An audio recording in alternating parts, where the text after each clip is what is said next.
गोपाला भजो गिरिधर गोविंद गोपाला भजो मुरली मनोहर नंद लाला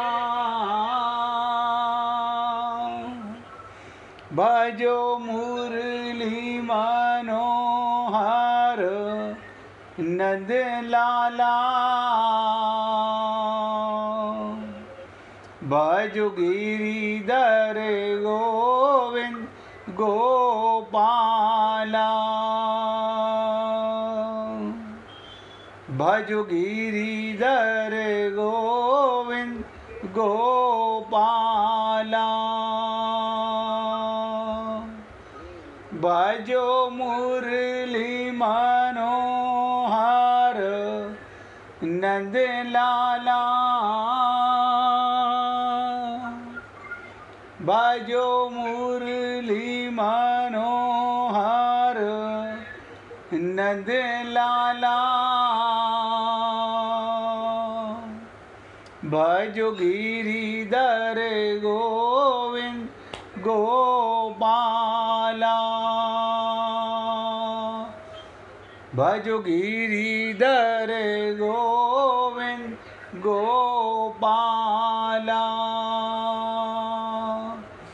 बोलिए वृंदावन बिहारी लाल की जय जय श्री राधे जय जय श्री राधे। सभी भक्तों से निवेदन, बहुत एकाग्रचित होकर सत्संग के प्रत्येक शब्द को पूरी एकाग्रता के साथ हृदयंगम करें।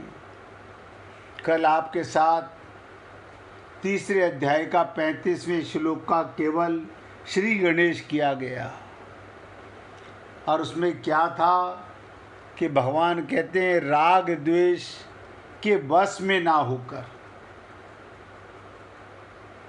हमारा कहीं न कहीं राग है।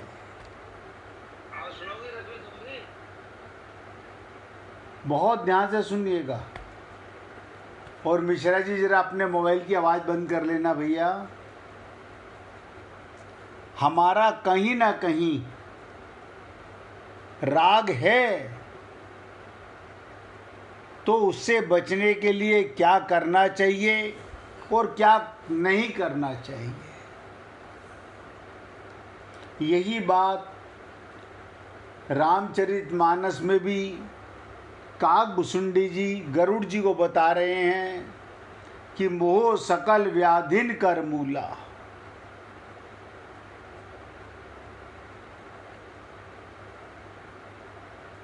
यही बात कह रहे हैं। मोह माने राग, ममता माने राग, आसक्ति माने राग, यानी ये वो हमारे अंदर भरा हुआ रोग है जिससे हम बचना तो चाहते हैं लेकिन बच नहीं पाते। तो हमारे को ये समझना है, भगवान बताना चाहते हैं कि हमें क्या करना चाहिए और क्या नहीं करना चाहिए। तो क्या कहा प्रभु ने, अच्छी तरह आचरण में लाए हुए दूसरे के धर्म से उनके गुणों की कमी वाले अपने धर्म को श्रेष्ठ मानना गलत। अपने धर्म में तो मरना भी कल्याणकारक है और दूसरे का धर्म भय को देने वाला है। और आप लोगों ने खूब अच्छी प्रकार देखा होगा कि संसार में लोग ऐसा ही करते हैं, मेरा धर्म सबसे बढ़िया, जबकि ये सच्चाई में जानते नहीं स्वयं धर्म किसे कहते हैं, आत्मा का धर्म क्या है। जो अज्ञानिकता का धर्म हमने माना उसके अंदर भी हम एक दूसरे पर लांछन लगाते हैं। तो कल हमने चर्चा की अन्य वर्ण, अन्य आश्रम आदि का धर्म बाहर से देखने में गुण संपन्न हो। आप हम लोगों को लगता है हमारे गुरुजी का आश्रम तो बहुत छोटा सा है और दूसरे गुरु का कितना बड़ा फैला हुआ है। मन में ये भ्रम पैदा होता है।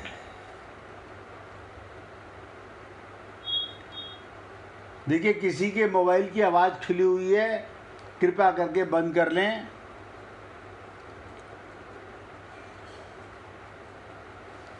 तो कहने का तात्पर्य उसके पालन में भी सुगमता हो, पालन करने में मन भी लगता हो, धन वैभव सुख सुविधा मान बड़ाई आदि भी मिलती हो और जीवन भर सुख आराम से भी रह सकते हैं।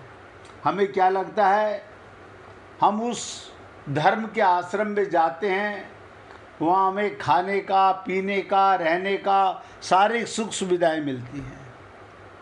तो भगवान कहते हैं तो भी पर धर्म का पालन अपने लिए विहित ना होने से परिणाम में दुख को देने वाला है।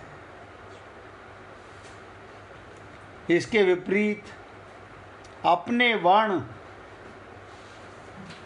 अपने आश्रम आदि का धर्म बाहर से देखने में कितने भी कमी वाला हो, उसके पालन में कठिनाई भी हो, पालन करने में मन भी ना लगता हो, धन वैभव की सुख सुविधा भी ना हो, मान बड़ाई भी ना मिलती हो और उसका पालन करने में जीवन भर कष्ट भी सहना पड़ता हो।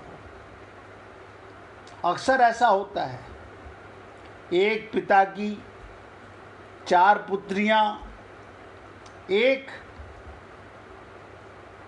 किसान से ब्याही गई, एक कुम्हार से ब्याही गई।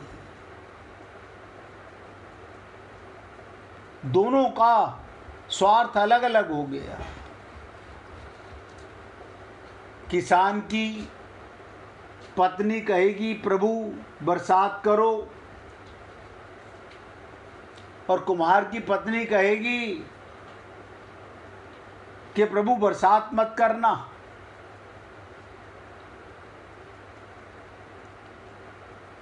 दूसरे की थाली में घी ज़्यादा नजर आना, दूसरे के धर्म में, दूसरे के संप्रदाय में, दूसरे के वैभव में हम लोगों को बहुत कुछ नज़र आता है। ये तो जब करीब जाते हैं तब मालूम पड़ता है कि सच्चाई क्या है। तो भगवान कहते हैं तो भी स्वधर्म, अब बताइए स्वधर्म का हमें पता ही नहीं है। निष्काम भाव से पालन करना परिणाम में कल्याण करने वाला है। इसलिए मनुष्य को किसी भी स्थिति में अपने धर्म का त्याग नहीं करना चाहिए।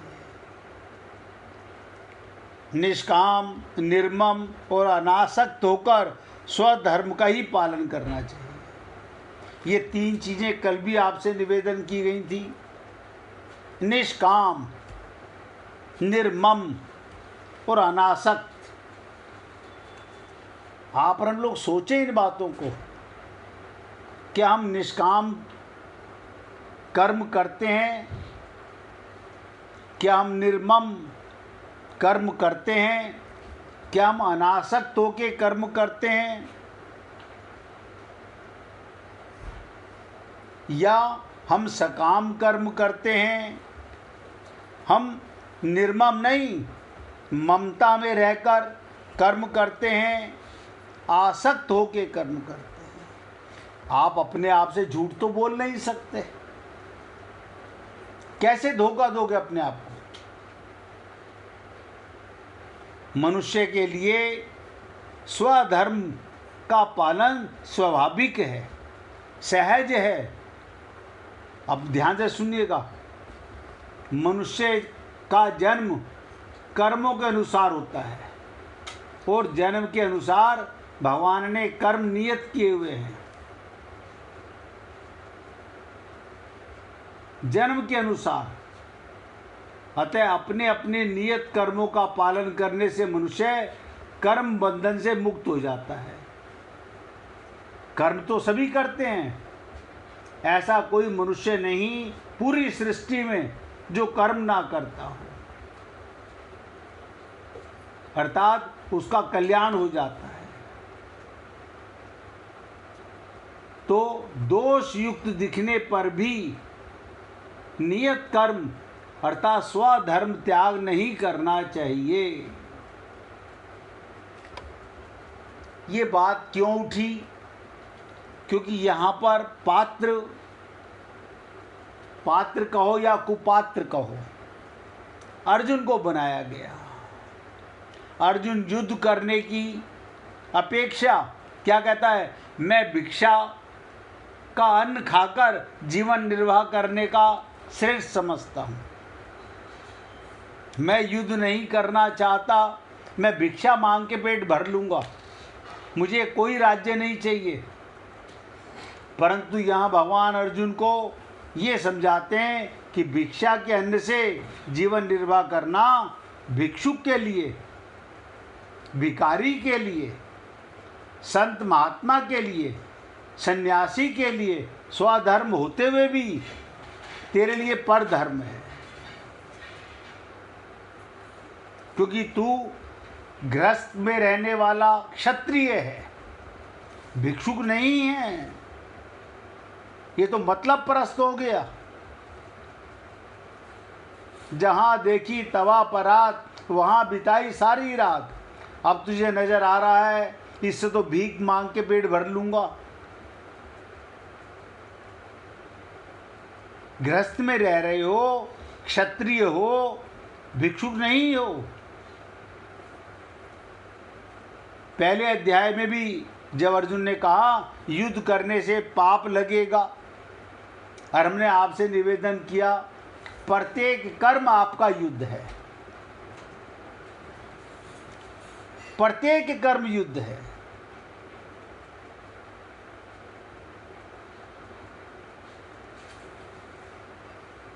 तब भी भगवान ने कहा था धर्म में युद्ध ना करने से तू स्वधर्म और कीर्ति को खोकर पाप को प्राप्त होगा। अब आप हम लोग सोचें, सीतारामाचार्य जी ने कहा इस देह में हरि मिलत हैं, तो जीव का धर्म क्या है? भगवान के निमित्त कर्म करना हमारा धर्म है। लेकिन शरीर का धर्म क्या है? जिस गृहस्थ में, जिस वर्ण में जैसे गुरु के पास गए, जैसा गुरु ने कहा वैसा करना।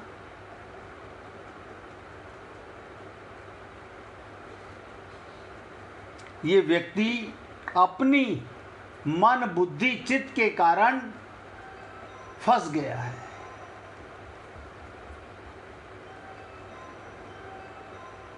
फिर भगवान ने बताया कि जय पराजय, लाभ हानि और सुख दुख को समान समझकर, आप बताइए क्या आप हम लोग ऐसा महसूस करते हैं? जय पराजय को बराबर समझते हैं, लाभ हानि को बराबर समझ? ना ना, कोई व्यापारी संसार में ऐसा नहीं मिलेगा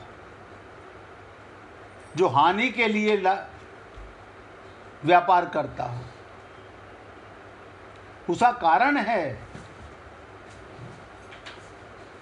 बहुत ध्यान से सुनिएगा, प्रत्येक व्यक्ति अपना लाभ चाहता है। भगवान के निमित्त कोई कर्म नहीं करता, कोई नहीं करता, अपने स्वार्थ के निमित्त कर्म करता है। तो लाभ चाहेगा, भगवान के निमित्त कर्म करे तो हानि हुई तो भगवान की, लाभ हुआ तो भगवान का।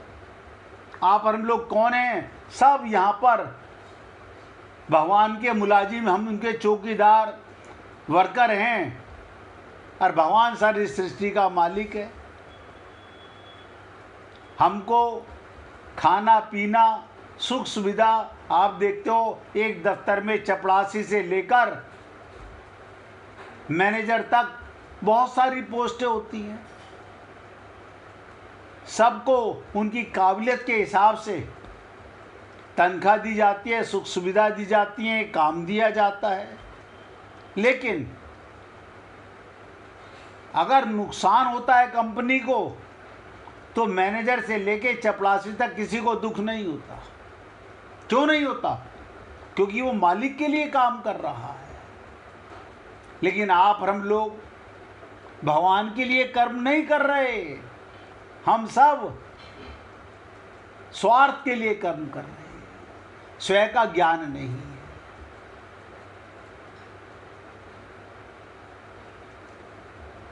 भगवान ने बताया जय पराजय लाभ हानि और सुख दुख को समान समझकर युद्ध करने से अर्थात राग द्वेष से रहित होकर अपने कर्तव्य स्वधर्म का पालन करने से पाप नहीं लगता। ये केवल अर्जुन को नहीं है। आप भी सोचते होंगे अर्जुन ऐसी गलती ना करता तो गीता का जन्म ना होता, और गीता का जन्म ना होता तो हमारे को, अरे बाबा, उस एक के माध्यम से हमें आईना देखने का मौका मिल रहा है। हम अपनी त्रुटियों को, अपनी अज्ञानताओं को समझ पा रहे हैं, मिसाल दी जाती है। भगवान हम सबका कर्तव्य बताना चाहते हैं। इसलिए मैं आपसे बार बार निवेदन करता हूँ, हमेशा जब भी भगवान की वाणी को सुनो तो अर्जुन की जगह अपने आप को रख कर के सुना करो कि भगवान मुझे निवेदन कर रहे हैं, मुझे समझा रहे हैं।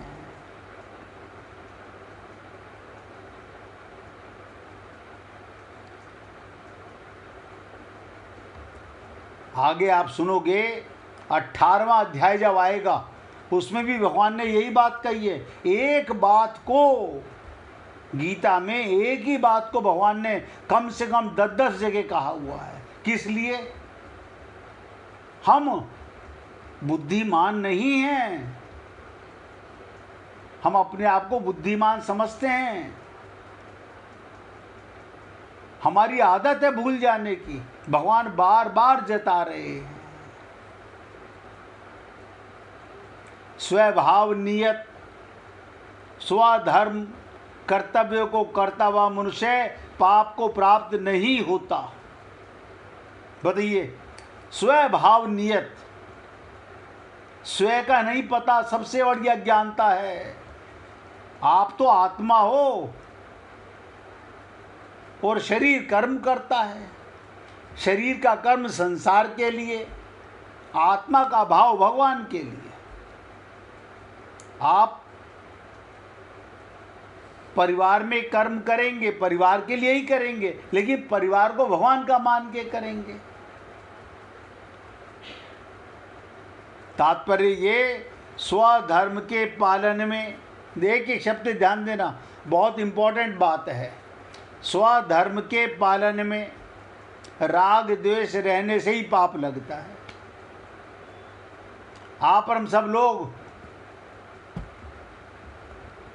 इस पाप से बच नहीं पाए। क्या मतलब? हम सब के अंदर यह अज्ञानता ऐसी भर गई जिसे हम मिटा नहीं पा रहे। क्या अज्ञानता भर गई?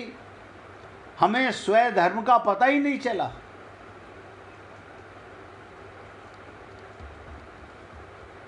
स्वधर्म के पालन में राग द्वेष रहने से ही पाप लगता है, और हम राग में फंसकर ही कर्म करते हैं, पाना चाहते हैं भगवत प्राप्ति।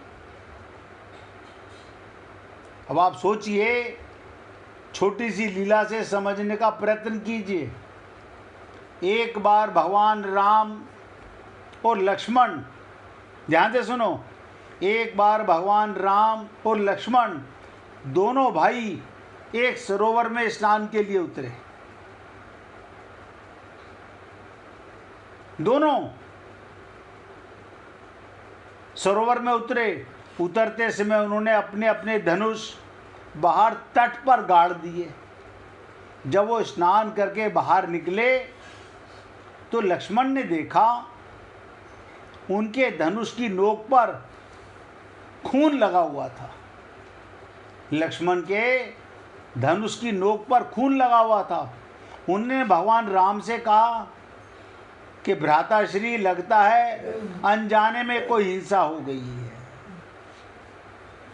दोनों भाइयों ने मिट्टी हटाकर देखा तो पता लगा एक मेंढक मरणासन पे पड़ा हुआ है।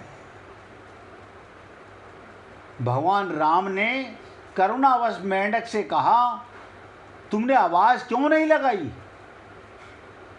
कुछ हलचल झटपटाहट तो करनी चाहिए थी, हम लोग तुम्हें बचा लेते। और देखिए भगवान ने क्या मिसाल दी, जब सांप तुम्हें पकड़ता है तब तुम खूब आवाज निकालते हो, टर टर टर करते हो। धनुष लगा तो क्यों नहीं बोले? अब ध्यान दीजिएगा, मेंढक बोला, प्रभु जब सांप पकड़ता है तब मैं राम राम चिल्लाता हूं, मेरी टर में भी मैं आपको याद करता हूं, एक आशा और विश्वास रहता है प्रभु अवश्य पुकार सुनेंगे। परंतु आज जब देखा कि साक्षात भगवान श्री राम स्वयं धनुष लगा रहे हैं तो किसे पुकारता? आप बताइए किसे पुकारता? आपके सिवाय किसी और का नाम याद नहीं आया। बस इसी को अपना सौभाग्य मानकर चुपचाप सहता रहा। आप और हम लोग शरीर में, परिवार में, संसार में अनेक प्रकार के दुखों का सामना करते हैं, लेकिन कुछ लोग हिम्मत हार जाते हैं, उपाय करने लगते हैं। ये सोचो, इस देह में कष्ट भोग कर मैं अपने प्रारब्ध का भोग रहा हूं और प्रभु राम मेरे अंदर बैठे हुए हैं। ये मेरे शरीर का कष्ट है, मेरे शरीर का दुख है, ये आत्मा का दुख नहीं है। इसलिए कहते हैं सच्चा भक्त जीवन के हर क्षण को क्षण तो आप सब समझते हो, सच्चा भक्त आप सब भगवान के अंश हैं। सच्चा भक्त जीवन के हर क्षण को भगवान का आशीर्वाद मानकर उसे स्वीकार करता है। क्या कहता है? जाहि विधि राखे राम ताहि विधि रहियो, सीताराम सीताराम सीताराम कहियो। लेकिन हम कभी नहीं सोचते इन बातों को, हम तो तुरंत छल कपट में लग जाते हैं और किनसे जाके पूछते हैं जिनको आपसे ज़्यादा दुख सहना पड़ता है, वो ठग आज मंदिरों में लाइन लगा के बैठे हुए हैं। उनसे क्या पूछते? पंडित जी कोई उपाय बताइए। यानी भगवान अंदर बैठा हुआ है।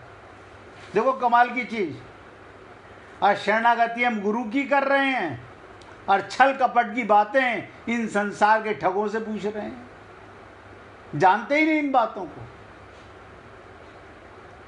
सच्चा भक्त जीवन के हर क्षण को भगवान का आशीर्वाद मानकर उसे स्वीकार करता है। जब दुख होता है तो उसे अपनी गलती की सजा समझता है। जब दुख आए तो समझो कोई मेरे से गलती रही होगी, और जब सुख आता है तो ईश्वर की कृपा महसूस करता है, दया महसूस करता है। ये सब बातें आपके साथ सिर्फ इसलिए बताई जाती हैं कि आप और हम लोग एक एक शब्द को, भगवान के प्रेम को पीने का प्रयत्न ही नहीं करते। पूछिए। गुरुजी, मैं दोस्त हूँ नहीं, मूर्ख नहीं हो आप। मुझे अच्छा एक बात बताइएगा, आपके शब्दों में बता रहा हूँ राजकुमार जी, आप मूर्ख कहते हो अपने आप को।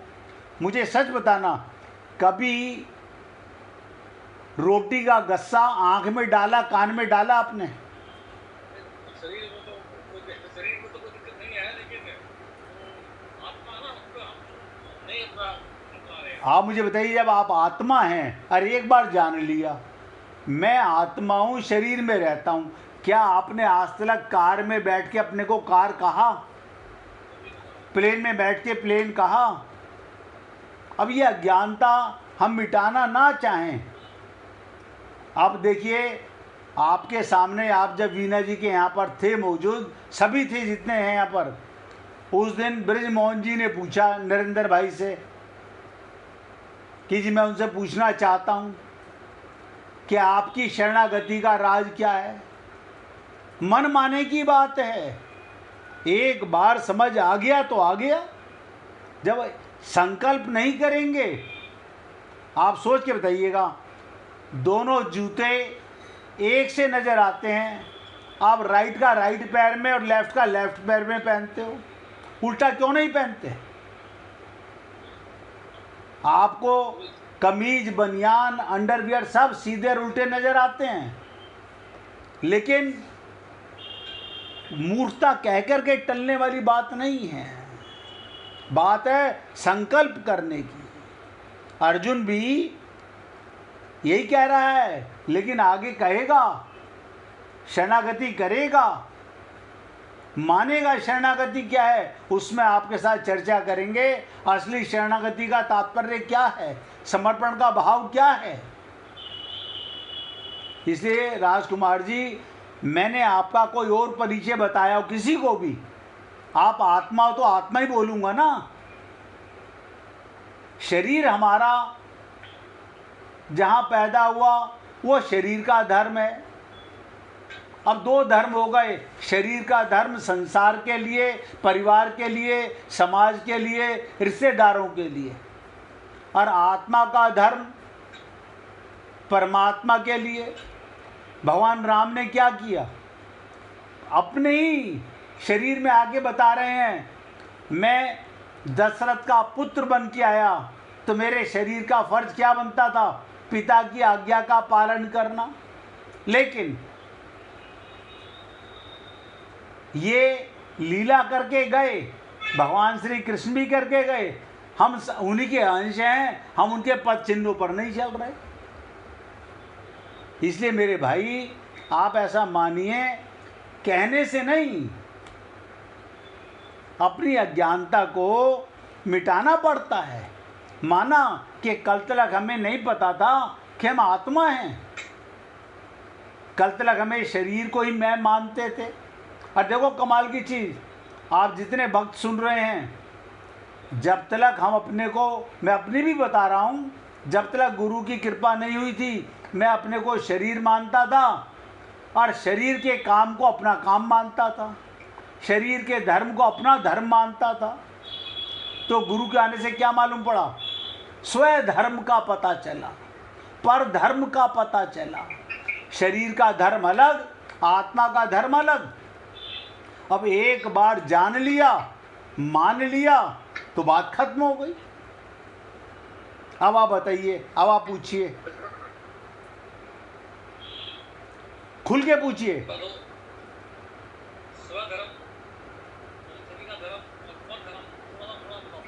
क्या चीज द्वारा बोलो।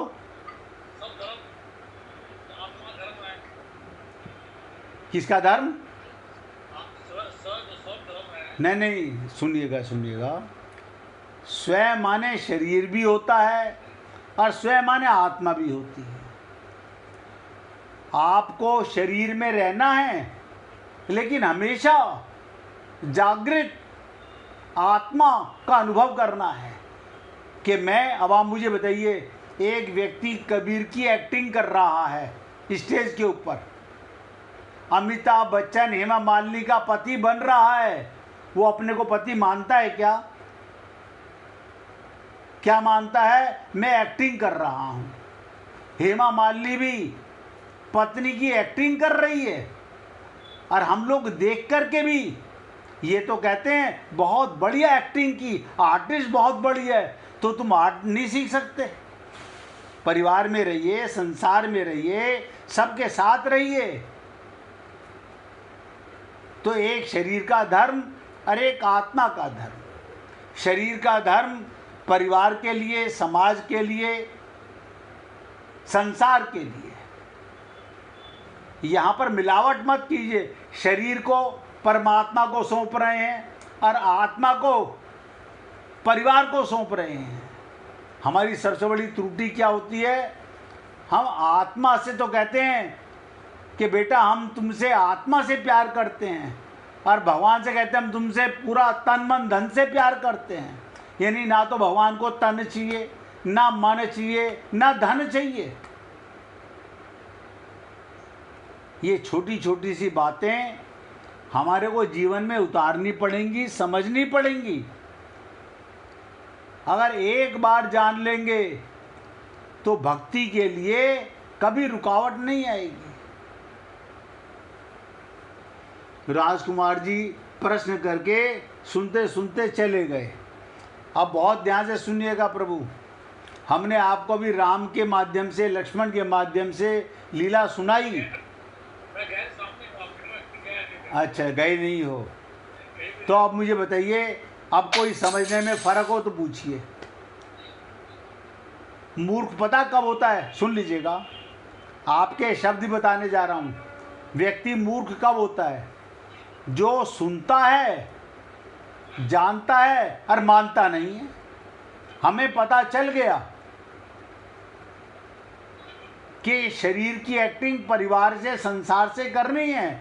इनकी सेवा के लिए शरीर दिया है, मन भी इनकी सेवा के लिए, बुद्धि भी इनकी सेवा के लिए। लेकिन मुझे अपना पता चल गया, मैं भगवान का, शरीर संसार का।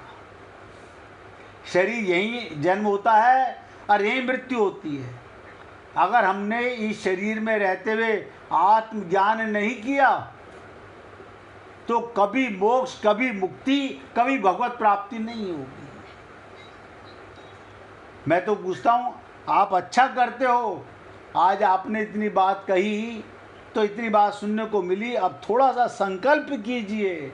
मैंने कई बार निवेदन किया, सुबह उठते के साथ ही इतनी सी बात याद नहीं रहती मेरी। आप देखो, आप बोलते हो गुरुजी हम आपकी शरणागति में हैं, तो शरणागति में तो इतनी सी बात मान लो कि मैं उठा तो मैं आत्मा हूँ। अब मुझे शाम तक शरीर से एक्टिंग करनी है और आत्मा मान करके भगवान से प्रेम करना है। बस जीवन बहुत सरल हो जाएगा। जीवन में कठिनता कोई है ही नहीं। अब और कोई प्रश्न तो नहीं? चलिए अब कीर्तन करेंगे। भजो बाल मुकुंदा मदन गोपाला। बोलो, भजो बाल मुकुंदा